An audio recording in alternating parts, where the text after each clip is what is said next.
And we're live. How about that? Welcome. I'm Mark Littlewood from Business Software Conference. Delighted to be joined today by Rand Fishkin from BoS for this Ask Me Anything. Rand did a fantastic talk at Business Software Europe this year. What I'd change, keep the same, and don't yet know. It was kind of a letter in a way to his younger self, and did an absolute phenomenal job of describing the mistakes that he's made and the things that he got right and the things that he doesn't yet know. So before I introduce you to Rand, I just want to remind you that today will be in the middle of two things. Obviously, the most important thing is Business and Software Conference USA, which is the 10th, but it would be absolutely remiss of me not to mention that is MozCon as well, which is something that Rand is involved with. So, hi Rand, how are you doing? Very well, thank you for having me, Mark. I'm looking forward to this. It was a great idea that you had for this talk, and yeah, I felt really happy that I can contribute in the way that I did. I've loved business of software ever since you invited me a couple of years ago, and happy to get to do this. Fantastic. Well, as I said, you tweeted something about me taking the credit for it, but ideas are easy. delivery is everything. So I'm going to. This has been a really difficult week for you, or difficult month, I guess. Do you want to just kind of catch us up on two things? One, just a quick overview of what you covered in the talk, then also what's been happening in the recent past with BoS. Sure. Yeah, absolutely. So I think you folks put the talk online, which is great. So now folks can watch that. And basically what I talked about is a brief history of BoS, how the company was founded and started, and where we got to today. And for those of you who aren't super familiar with us, we're a software company based in Seattle, Washington, focused on making software for professional SEOs. And we're, let's see, around 40 million in revenue this year. I then covered three sort of major categories of things. One were things that I wish I could change about the past. It's been what, 12 years now since I first started the blog, the company that became BoS. Second, I covered some things that I would keep the same, that I wouldn't change, that I'm happy we stuck with. And then third, I opened up into some items that I didn't yet know the answer to. And one of those, I think, was particularly around a multi-product world for BoS as opposed to a single product focus. And that is one area where I think this last week has been pretty telling. So, just to give folks context, last Wednesday, I was in Scotland speaking at the Turing Festival, but I joined a WebEx and watched Sarah Bird, our CEO, BoS's CEO, make a really, really tough announcement to the team and the company, and that was we were going to be scaling back some of our new product initiatives that we kicked off last year and this year, specifically Follower Wonk and BoS content, and we'd be making some small cuts to other parts of the teams as well. In total, it was about, I think, 27%, 28% of staff was cut at BoS. So we went from 221 full-time and contract employees. I think it was around maybe 210 full-time and then the rest contract, or maybe a little less than that, to 156 full-time and contract. So a considerable portion. A lot of people that I'm close friends with, a lot of people that I have worked with for years. Yeah, really sad, shitty thing to happen. And Sarah called this, I think when she delivered this talk, she said it's sort of a fucked up cocktail of emotion, which I thought was a really good description. And that kind of describes how I feel as well. You know, for many, many years, you see this ridiculous mustache that I've got on my face. You know, I initially grew that starting in November of 2013. And the reason for growing it was basically, you know, I told my team, hey, I'm going to grow my mustache until we're profitable again. And and in Q1 of this year, you know, we are going to be profitable again. I'll get to shave my mustache. You know, Moz will be a profitable, growing company. We've been growing just much more slowly than we predicted, and we hired way ahead of revenue. We thought new products would take off. We thought Moz Local and Moz Pro would grow faster than they have grown, and as a result, you know, this is what happens. It's yeah, it's incredibly tough, and I mean, the one thing that I would say is that all the people I have met at Moz are incredibly bright, incredibly nice. Maybe you only let the nice ones out, but I don't think they'll have any challenge finding another role. I think they'll have a challenge finding a company like Moz possibly, but you know, I think they're all extremely employable. Yeah, I certainly hope so. You know, and I've been spending this last week emailing with dozens of those folks who were let go and trying to help them find roles.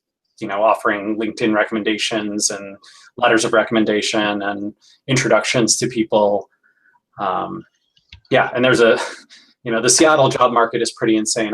I mentioned to you just before our call started that we have a job opportunities document, a shared Google spreadsheet for folks, and that has now 113 companies on it who are looking to hire ex-Mozers. So, you know, vastly more people than we've let go.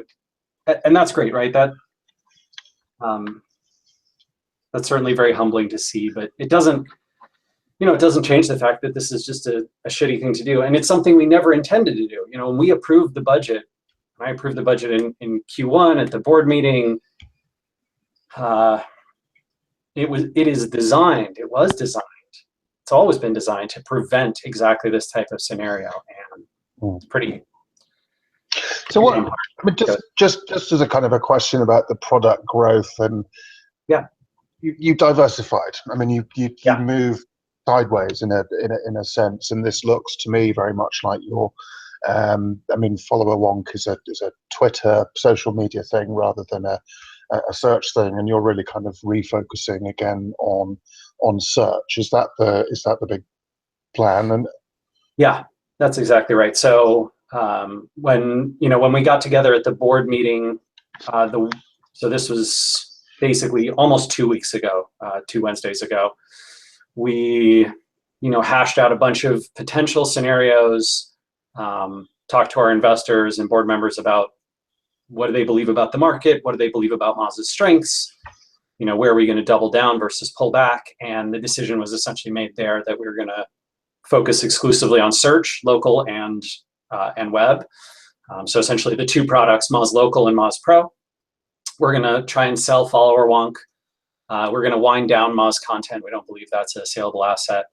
And then we made some cuts across other teams, everything from marketing, a few folks on some of the engineering teams, tasks teams, operations, people, all that kind of stuff, and got to a place where our cost structure essentially lets us be profitable very quickly. And that was critically important, because what we never want to have happen is a scenario where we have to go back and do more cuts. Sure. And we've got our CFO put together a conservative proposal, kind of projections, and we said, hey, we're going to focus on search and on SEO and let the other projects go.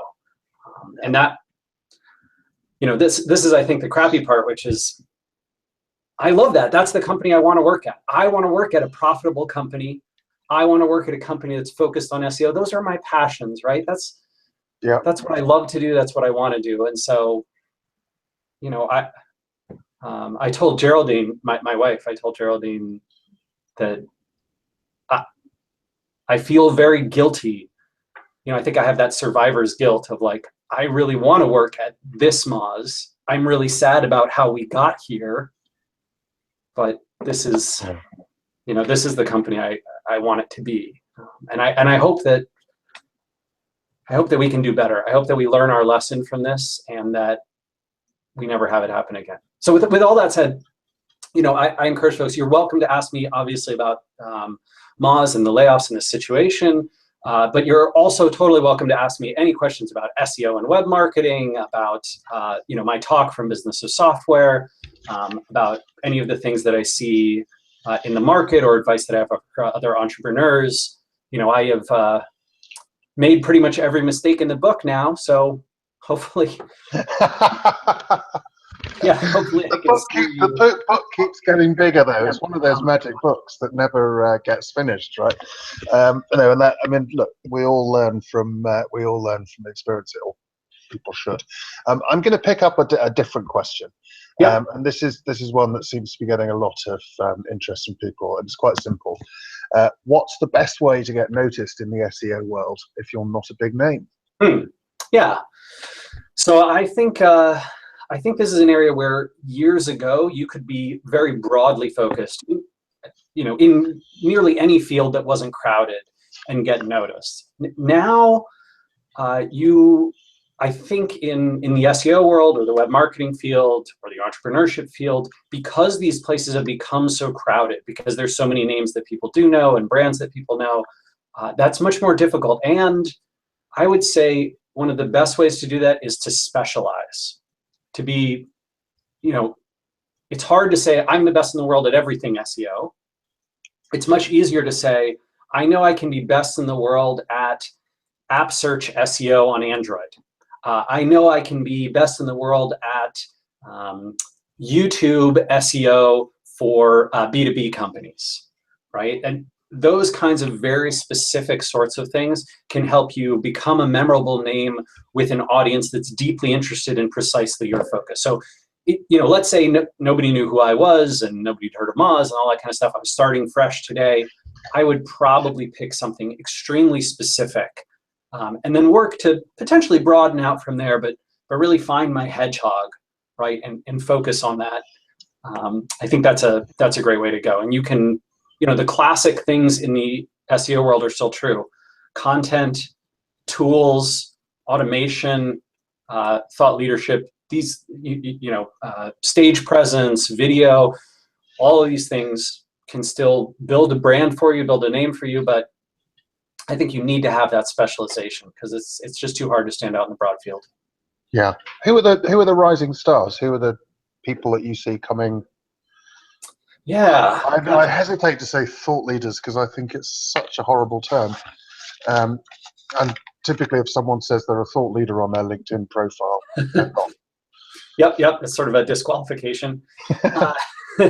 So let's see, I would say there's a number of up and coming folks, but many of, you know, I think many of the people who are building big brands today have had brands that are relatively known in the industry for a few years now and are sort of emerging as, you know, whatever you want to call them, superstars or much bigger names, names outside the space as well.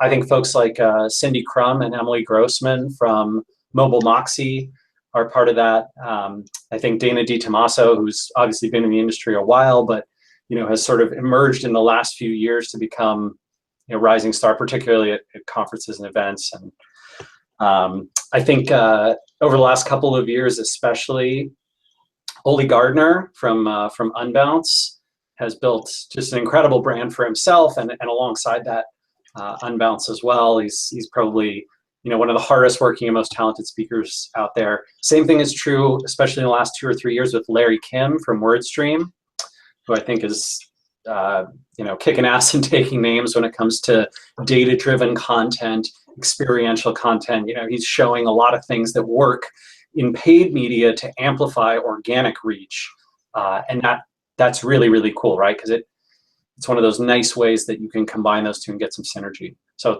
those are just a handful of folks, but there's plenty more.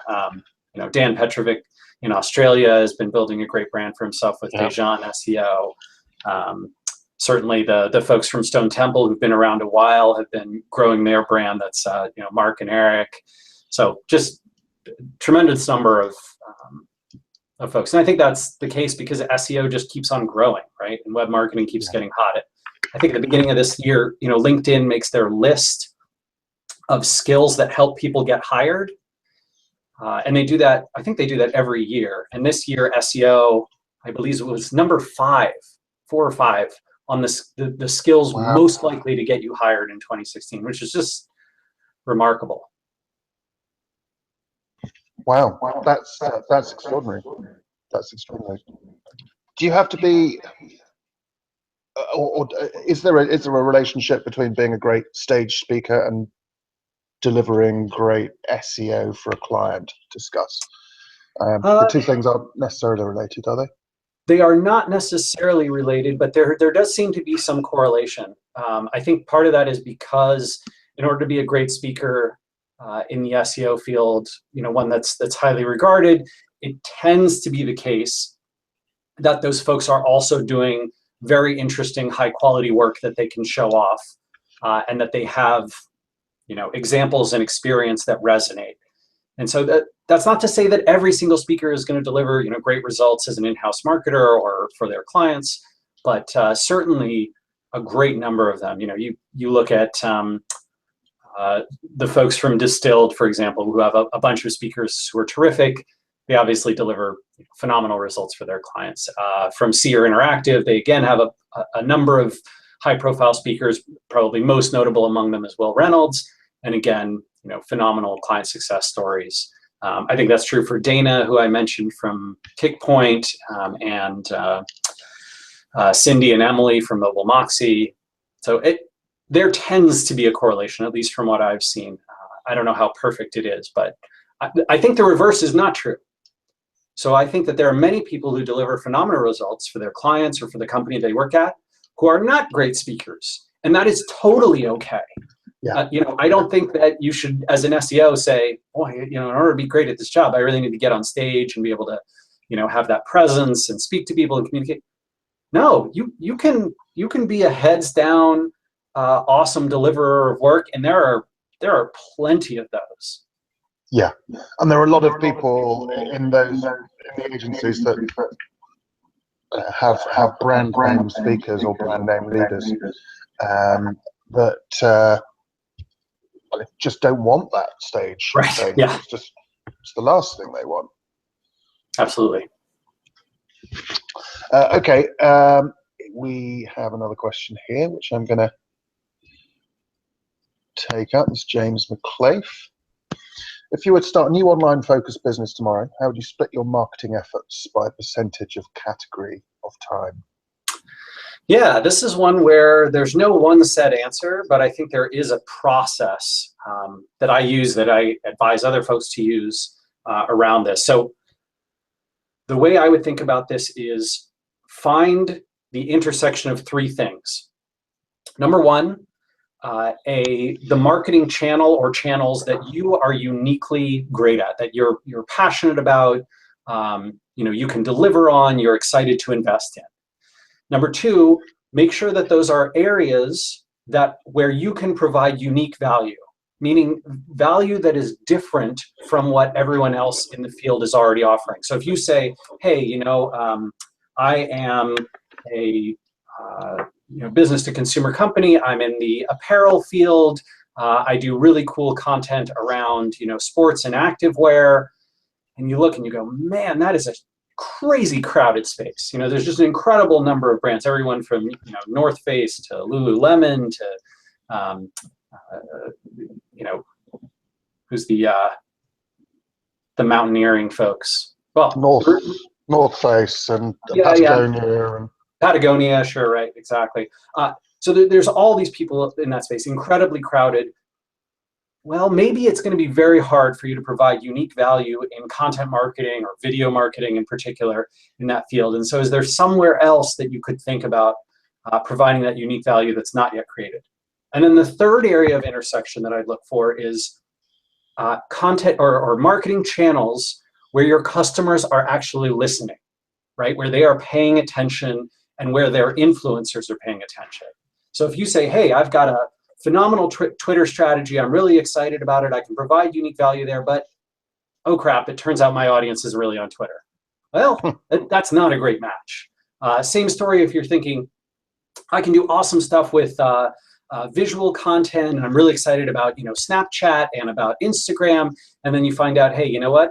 My demographic, my psychographic target is a much older, much less social media active presence. Well, maybe that's not a great way to go. So I think this is the key to finding a great strategy where you would focus your online marketing efforts, right? If you can find the intersection of those three things, I think you'll nail it. Very interesting. So there's a question here, and I've posted it online, but it sort of relates to this. It was one that was just been emailed to me. Is inbound marketing becoming the new spam? And I think this is something that I think you know where this is going. Yeah, I think there is definitely a frustration. Like, one of the things that I see very frequently in inbound marketing across all sorts of channels is that folks sort of relates to the previous question as well. I think Right. There are some people that would say you should just focus on inbound marketing and off you go. Yeah, and I used to be in that boat.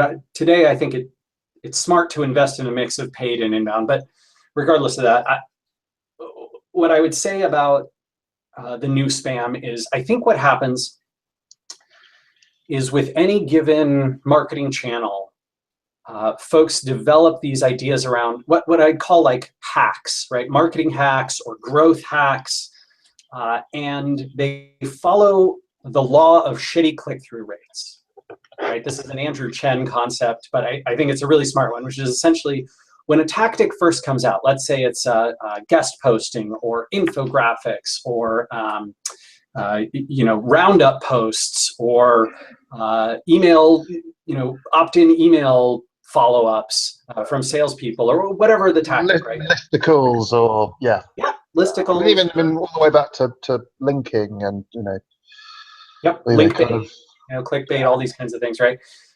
Like, they follow this law of shitty click-through rates, which essentially says the first few months that this tactic is out there, it might be extremely effective. And then over time, it has diminishing returns as many people use and abuse it. And then as the target markets that you're trying to reach start to become savvy to it and resist or reject it. So the way that I would think about inbound marketing is, no, it's not the new spam, but a lot of these hacks that you hear about, these individual tactics that are overly used and abused, those indeed start to look like spam, both in the rates of value that you get back from them and in the sort of format that they follow. So I would be very careful about investing too heavily, over-investing in a hack as opposed to a true sort of marketing flywheel where you're, finding a successful series of whatever sorts of investments you're making. That could be content, it could be paid advertising, it could be speaking at events, it could be, outbound sales, regardless, right? And that's something that builds on itself over time, right? And you're using your unique strengths to amplify that and to keep making that flywheel turn so that each revolution is easier.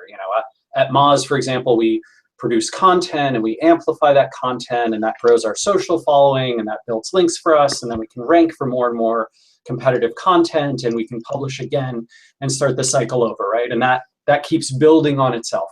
It's not a hack, it's a flywheel.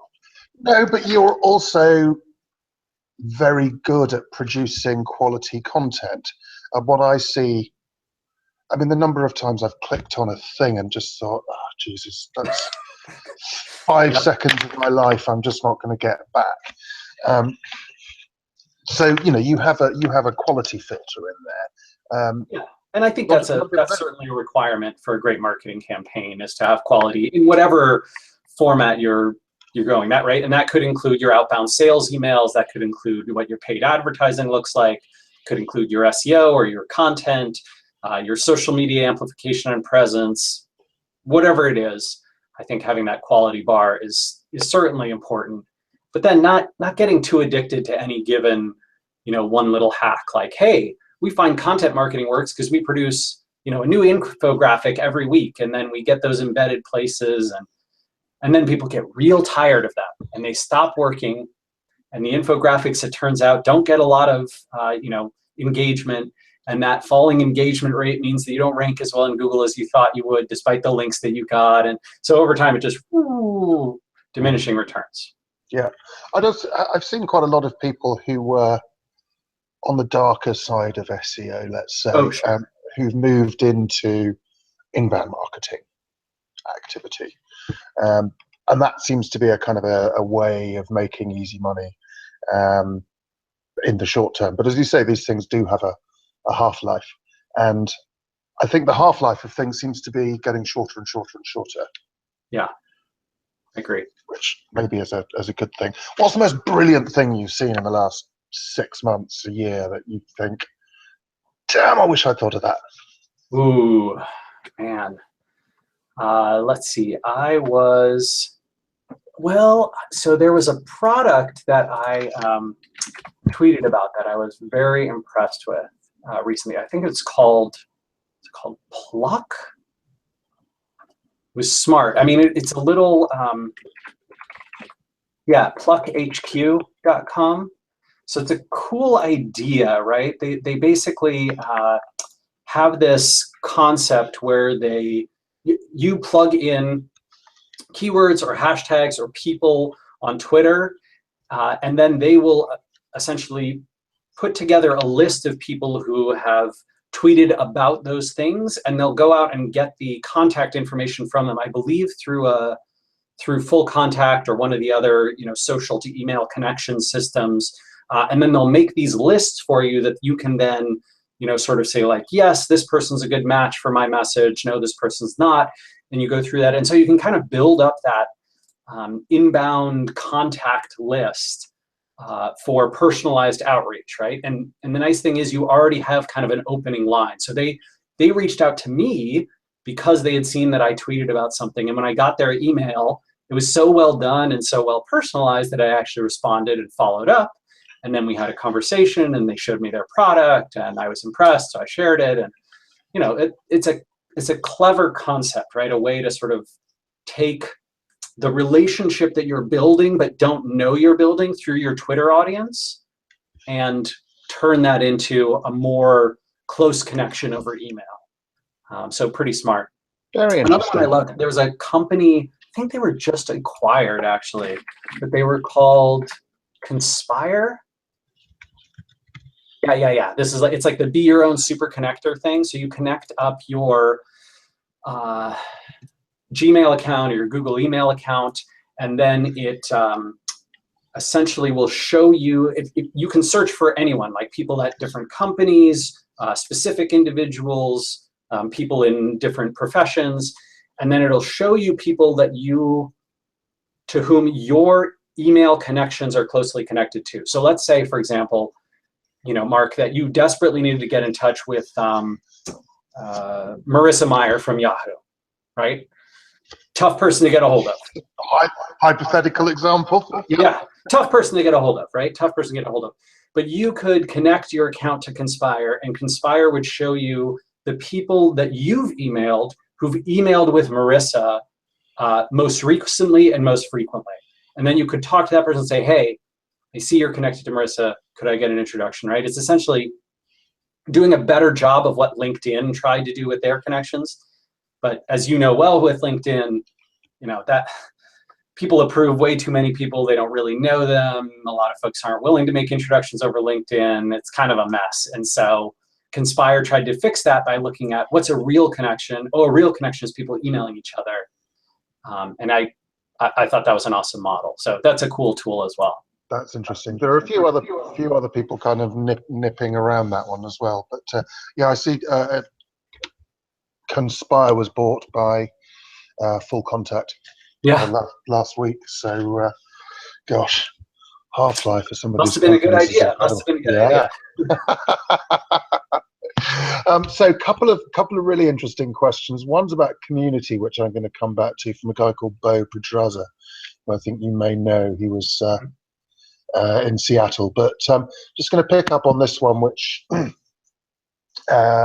is from Fiona McPhee from IDR. He was over in Dublin at the Business Software Conference.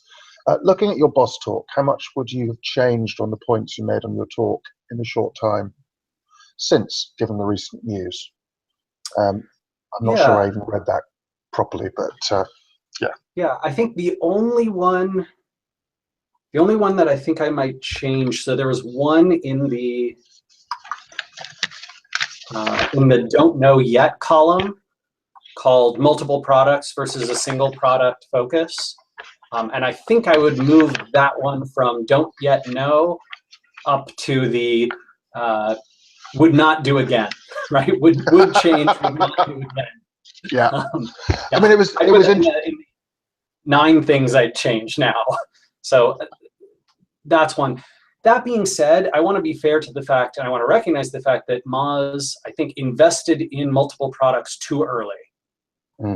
We just did, right? We did not, I think, have the funding or the team or the structure or the fundamental, underlying growth in the existing products or the margin on those products.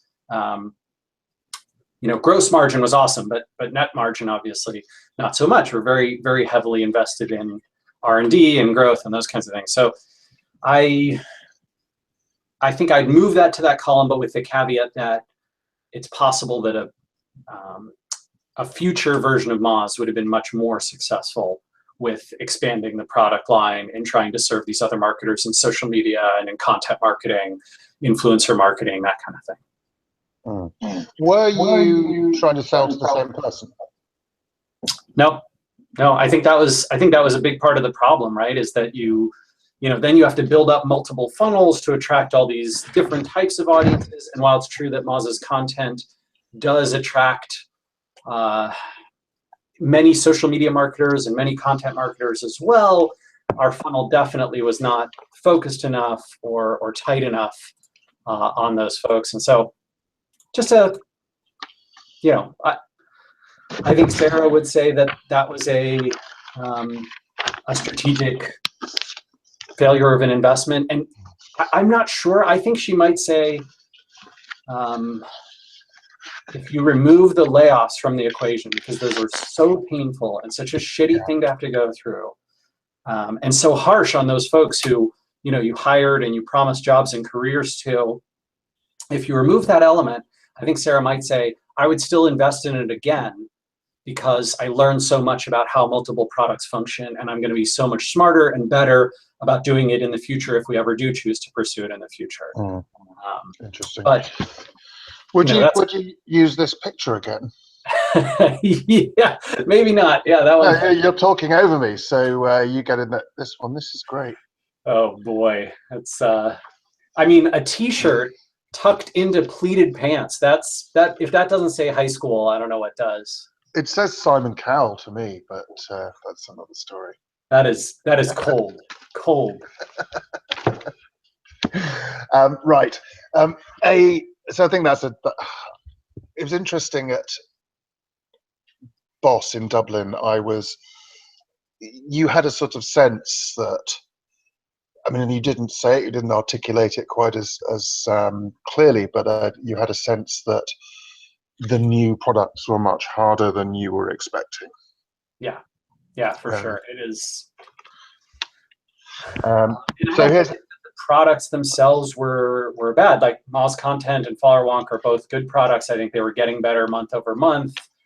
Tragically, we had to cancel Followerwonk literally a week before the new version of it launched. The new version has this new UI UX. It's really pretty and looks great. So when I've been talking to potential acquirers of Followerwonk, I've been showing them that sort of beta version because I think it's something they could easily launch. It's kind of all ready to go.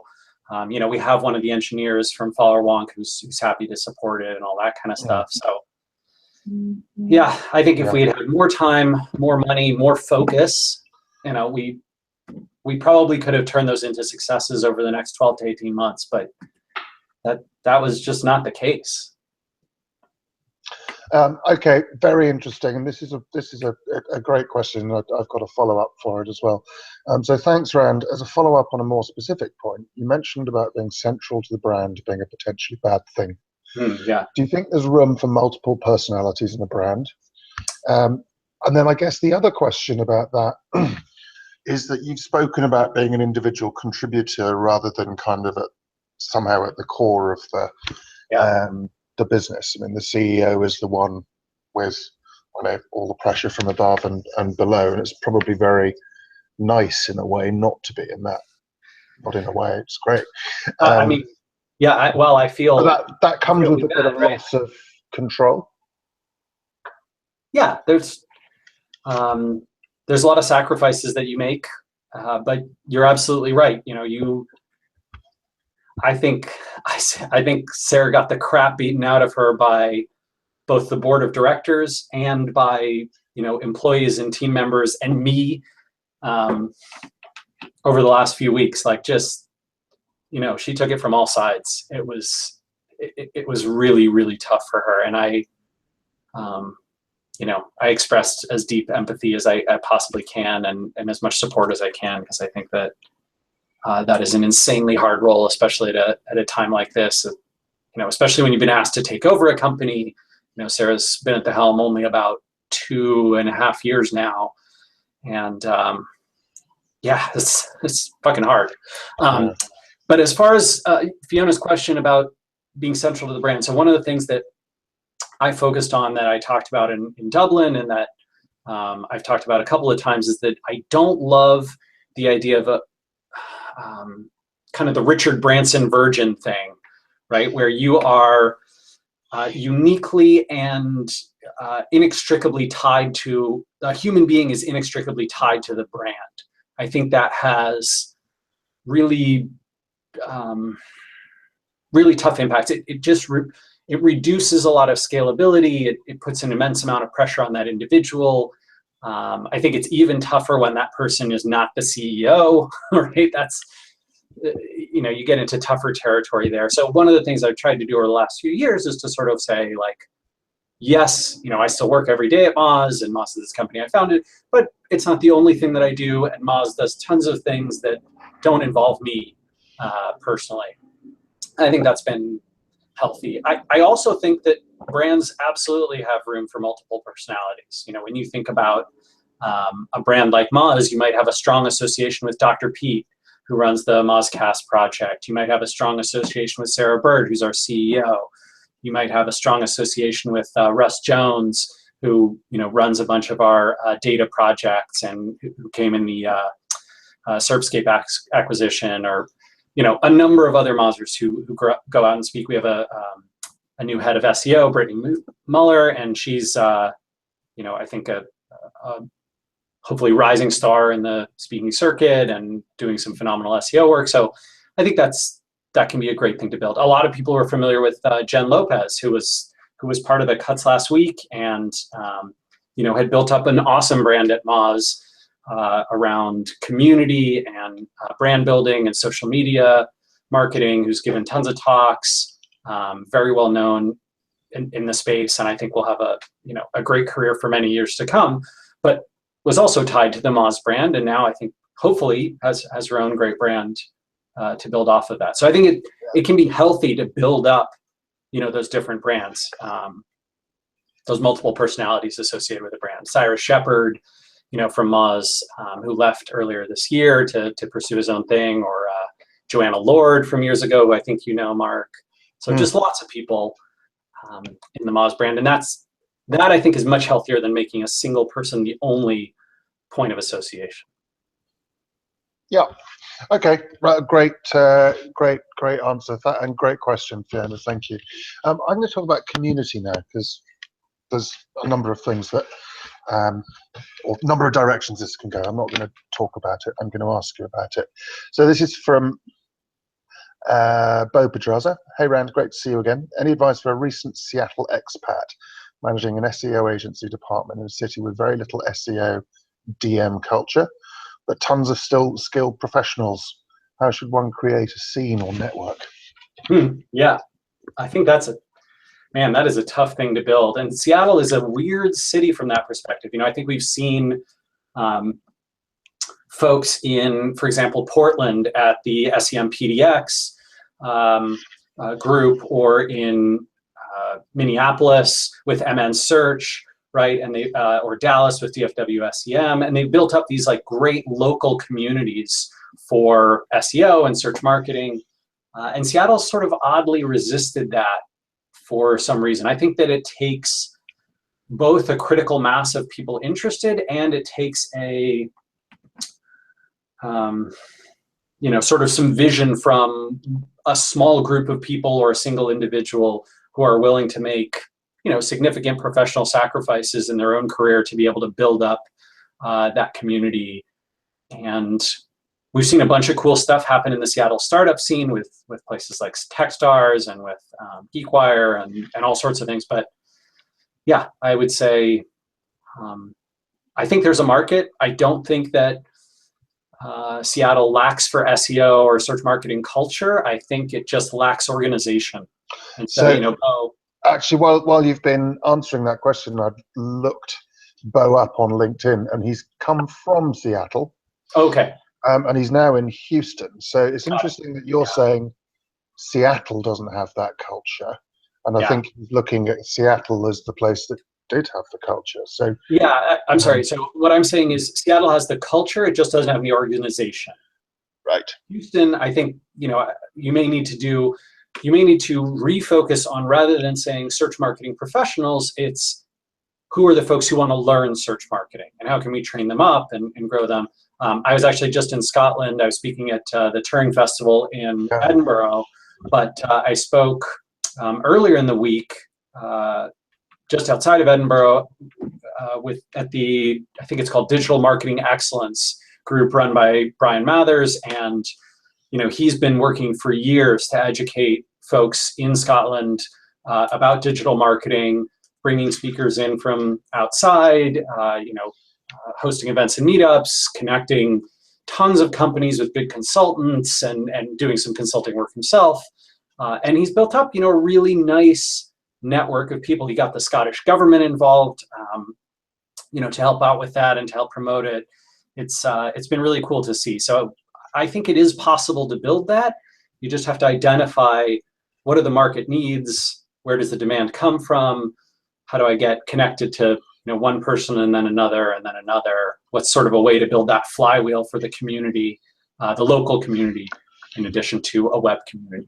Yeah, I've done this a few times in different ways, and I think for what it's worth, Bo, my advice would be prepared to do the groundwork yourself and do it selflessly as well. There is going to be no value in doing something where you're trying to sell your services or be the person that's sort of there and always has a sort of little pitch or whatever.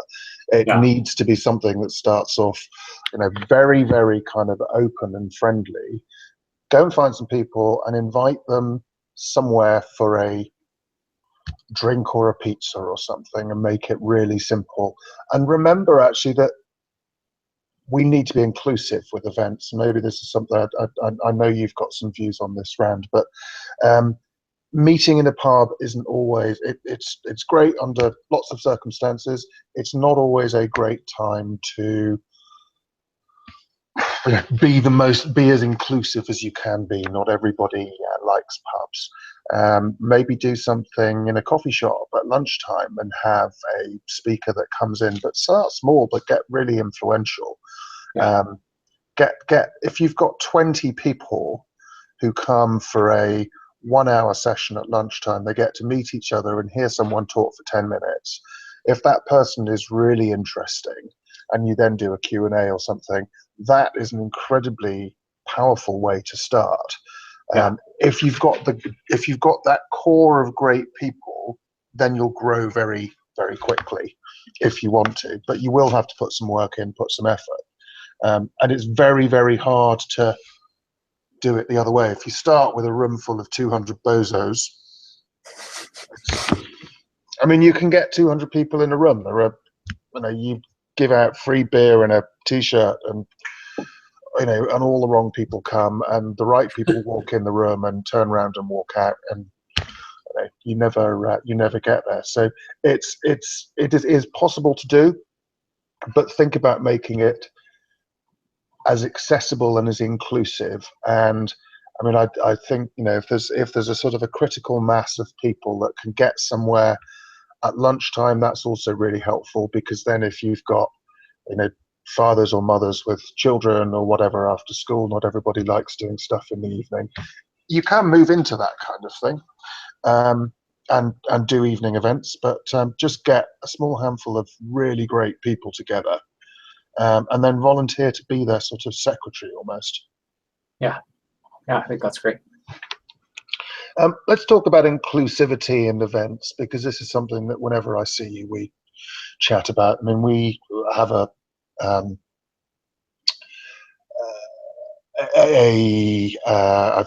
completely spaced on what we call it. Code of conduct. Sure. Yeah. For business software, and it's something that we've always resisted, funnily enough, because we just couldn't bear to think that we needed it. And I think by and large, people that come self-sort into the kind of people that are going to be treat other people as human beings. But it's something that's really important to think about when you're doing events, is how do you make sure that everybody feels included? Have you got any thoughts around about how you go about that? Because I know Moz is really big on this as well. Yeah, we are, and I'm, I've talked to you about this project that I'm going to be launching hopefully this fall, more specifically around that. But I think this is, a code of conduct is not admitting defeat, right? It is a preventative and protective measure, and an indication that this is something you care about deeply and something you're willing to support with policy and with process. I think that companies don't build, or at least shouldn't build, values and processes and HR only after things go critically wrong. They should build them in advance of anything going wrong, right? When you set yourself up for, hey, here's how we are going to handle these things. If they ever do pop up, it's a lot less of a nightmare to handle them. You've got this series of events structured that you know how things are going to go, and that's true for codes of conduct as well. Personally, I hope that conferences all over the world adopt codes of conduct, and that almost no one ever has to use them in any way, right? That is the total ideal. But it's a little crazy not to build them in. I think as you pointed out, the other things I'd say about inclusivity is that one of the best ways to get one of the best ways to get great diversity among your attendees is to get great diversity among your speakers. The people that you put on stage end up being representative of the people that you see in the audience. So if you have an event and 12 out of your 13 speakers are men, you should not be surprised when 90% of your audience is men. And that sucks for everyone. It sucks for the 10% of women who are there. It sucks for the folks, for the 90% of men who don't get exposed to great diverse opinions and different sorts of ideas. And quite frankly, it sucks for the speakers as well, right? It's just it's a bad experience overall. And for you as an event organizer, it kind of doubly sucks, because it means you are not selling tickets, right, to 50% of the population. That's a huge reduction in who you're, in your audience reach. This is true also, by the way, in companies and organizations. If your management team is all men, if your board of directors is all men, guess what?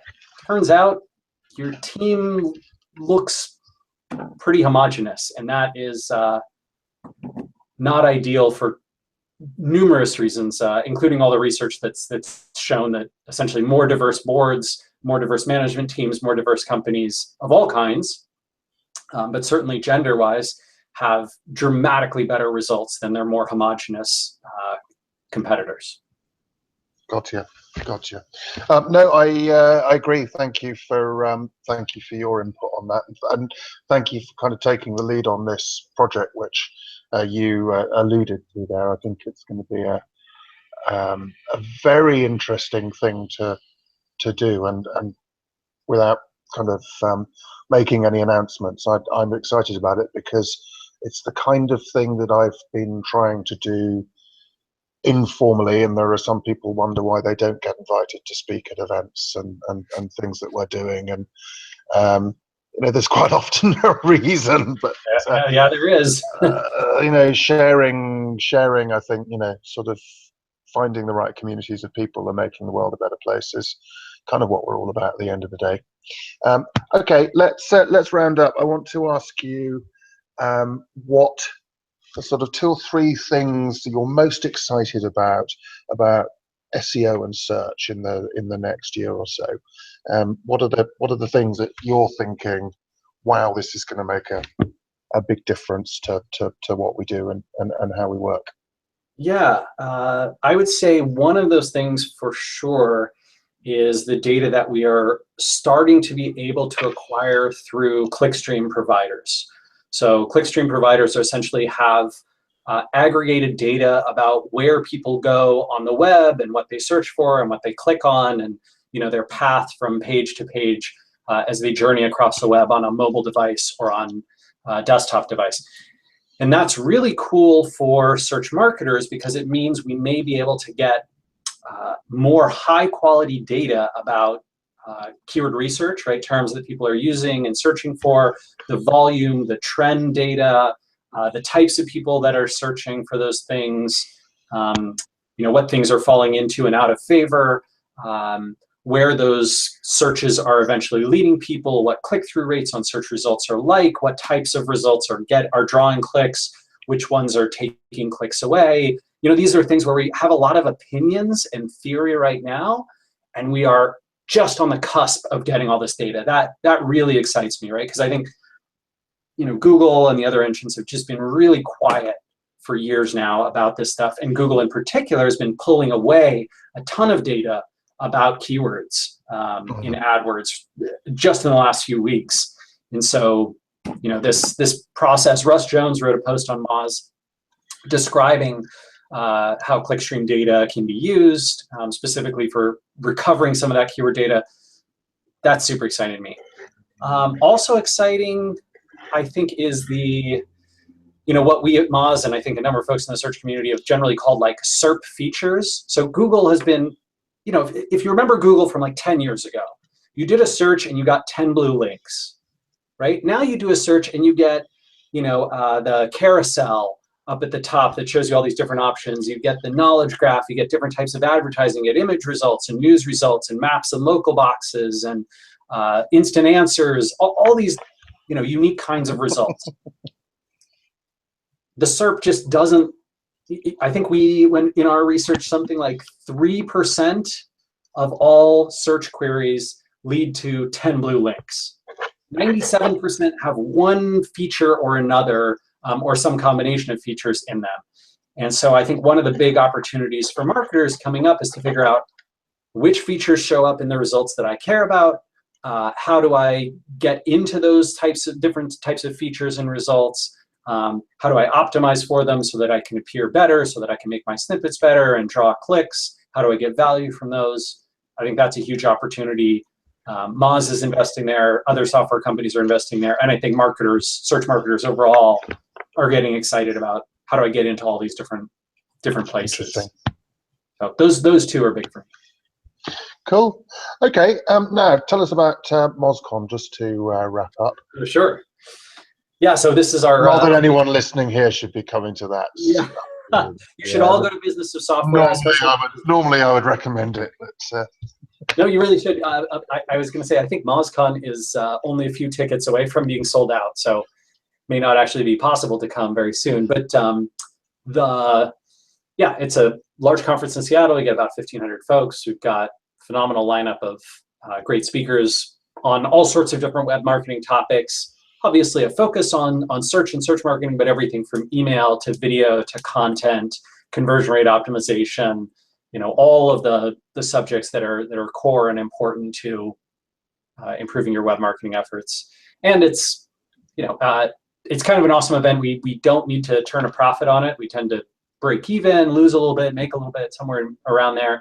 And as a result, we can afford to, I would say, splurge a little bit on attendees, make the experience really awesome, make the food awesome, make the snacks and the coffee bar and the setup really cool. The after party's really fun. So yeah, it's a great event. It's a great chance to get to meet a lot of phenomenal, influential, interesting people. I know tons of people who go to MozCon and network and find future jobs or future clients or future consultants, and that's also something we love to create.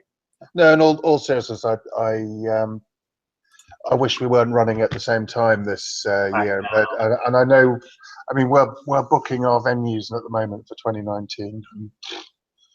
And you don't even have the run of the year at that point. So, I mean, I think the thing with business software is we're very keen to have a particular kind of audience and a particular kind of environment for people to listen. So that kind of amphitheater, round table type, or sort of intimate environment is really important for us. And finding those sort of spaces these days is quite hard, but yeah, we're getting there as well. I think business software this will be the 10th one, so we're starting to work out some of the things that work. I think trying a few new things. I've had my children in today because my wife is down in London, and they've been coming up with some stuff. They've been doing some videos and things for us,